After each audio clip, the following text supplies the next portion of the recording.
dear beloved, Boss Mike, Cervera.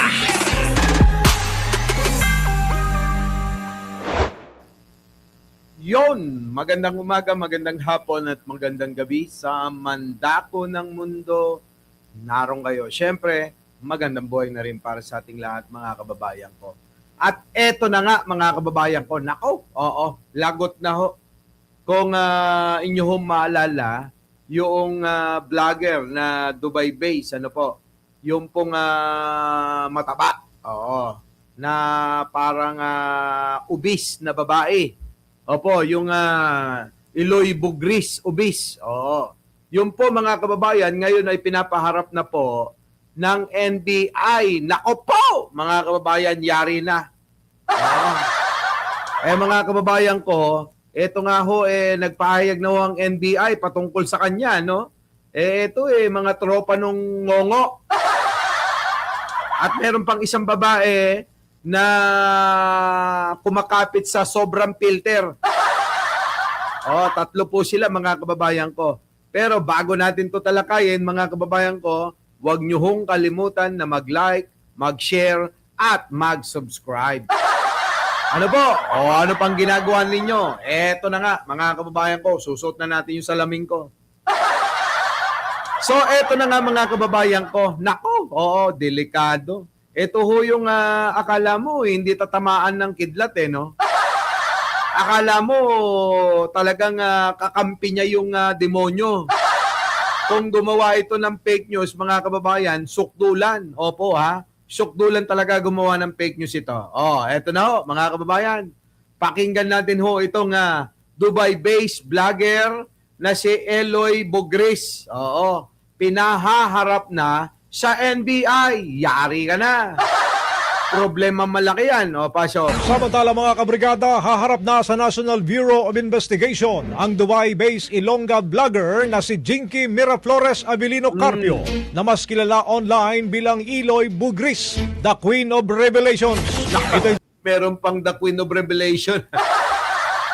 Putik na yan, puro fake news naman ang dala netong hayop na to ngayon, eto kinakarma na.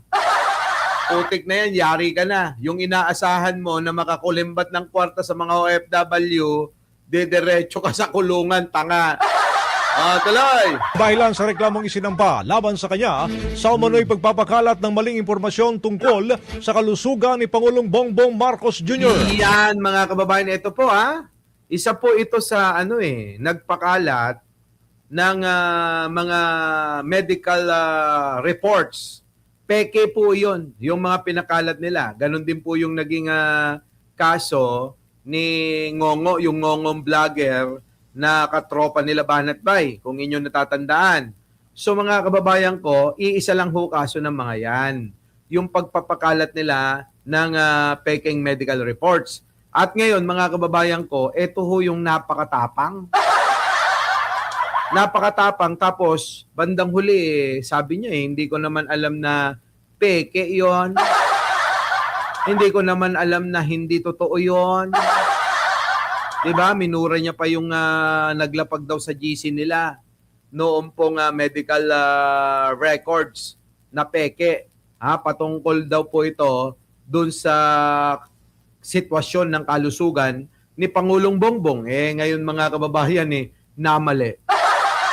Yari ka ngayon dito. So ngayon kumilos na ho ang NBI para ikaw ay sawatay. Nakala mo siguro hindi ka kayang pauwiin dahil ikay nasa Dubai. Nako, Bugris, yari ka dyan. Maling-mali ka dyan, baka akala mo lang. Ginagaya mo sila Harry Roque na mag-a-apply ka kamo ng asylum. Nako, Diyos ko, kung bibigyan ka.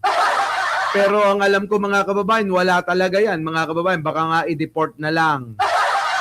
Baka nga i-deport nga po itong vlogger na kung sino-sino ho yung binabanatan.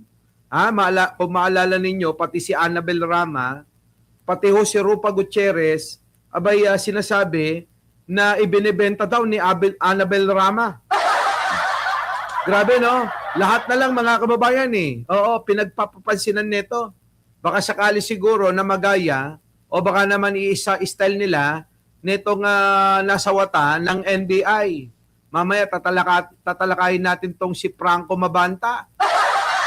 Oo, na mukhang itong mga kampo ni Duterte, itong mga alipores niya, sanay na sanay mag-extortion. Di ba mga kababayan ko, pakinggan natin, tuloy. Halalang isa si Carpio sa 3 vlogger na ipinatawag ng NBI nung nakarang buwan. Ayon pa sa kanyang abogadong si Attorney Kaiser Cordero, natanggap na ni Carpio ang sabina ng NBI na may petsang April 27. Nako po, Abril 27 mga kababayan natanggap na ho ni Bugrist. Ang apelyido pala niya ni Carpio, mga kababayan. Kaano-ano niya kaya yung si Mans Carpio. Apelyido kasi Ilonggo ito, Ilongga. Si Mans Carpio, Ilocano. Nako! Oo, sakit sa ulo niyan mga kababayan. Baka atakihin na yan baka atakihin na sa puso yan. Biruin ninyo mga kababayan, ngayon kinakabahan na yan. Maniwala kayo. Ang kaba ng dibdib niyan mga kababayan, oo.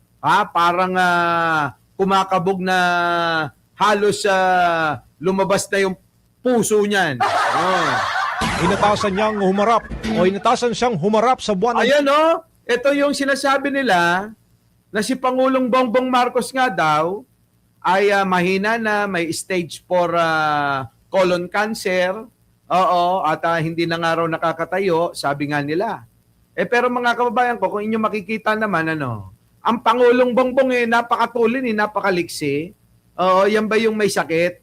At pinatunayan na na fake news nga ito hong mga pinapakalat nila na mga medical reports, mga kababayan. At umamin na nga dyan yung naunang inaresto o naunang sinapinahan ng NBI. Wala hong iba kung hindi yung ngongo. Ang sabi nga niya mga kababayan, porn amuse lang. Oo, porn ng contents lang. Porn lang, akala ko, Yun yung sinabi mga kababayan, yun yung alibay naman nung ngongo. Ngayon, ano kayang alibay ni Bugres dito? Sa tingin nyo, ano kayang alibay? Nako mukhang siniseryoso sila ni Melvin Matibag, itong direktor ng NBI. Oo, mukhang masipag ito Mukhang ang tindi mga kababayan. Masipag. Ngayong Mayo 8, 2026, sa NBI Cybercrime Division sa Pasay City o sa Regional Office dito sa Iloilo bilang bahagi ng investigasyon. Sinabi pa mga kabrigada ng kampo ni Carpio na makikipagtulungan siya sa proseso at dadalo kasama ang kanyang legal counsel. Bagamat haharap siya sa NBI, iginiit nitong gagamitin niya ang kanyang karapatan na naaayon sa batas, kabilang na ang karapatang manahimik. Yan na! Hindi tatahimik yan. Bugris yan Unang naghain ng reklamo ang Presidential Communications Office. Yari kayo kay Secretary Dave Gomez. Napakabait yan, pero yayariin kayo niyan. Nako po, Diyos ko. Aray ko po, Rudy. Kay Carpio dahil daw sa paglabag sa Revised Penal Code at Cybercrime Prevention Act.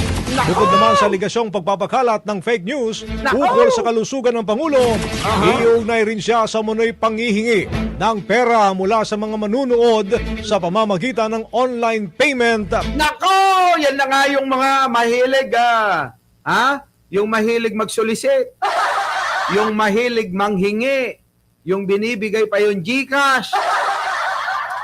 Yari talaga kayo dyan, di ba yan nga yung gawain netong matabang mukhang mukhang baboy. Anong ginagawa nito? Nangihingi po online. Kapag ka $1 lang, nagagalit yan. Kapag ka $2 lang yung binigay nyo, nagagalit yan. Ganun katindi itong mga DDS vlogger, mga kababayan. Sila mga kababayan, may presyo kay pag nagbigay kayo, may minimum. Tindi, mga kababayan ko, Oo, sa channel natin, wala akong pilitan dito. Magbigay kayo, kaya hindi, okay lang ako. Ang mahalaga, mapasaya ko kayo. Pero sa kanila mga kababayan, kailangan ang pera nyo. Dahil nga kayo'y Class E, hindi nyo naunawaan ang ibig sabihin at mga kilos nila, kayo ay nabibiktima nila. Di ba mga kababayan ko? So ngayon, anong masasabi nyo dyan mga kababayan? Paki-comment naman. Ano po? Oo. At lahat po yan binabasa ko. Lalong-lalo na ho kapag kaganitong vlog naka-record. Opo, ha? So mga kababayan, maraming salamat sa inyo. I-comment nyo lang ang inyong opinion, pananaw. At binabasa ko pong lahat yan. Maraming salamat po.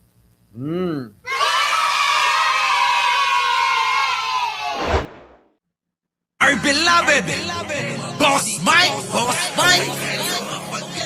Cervera.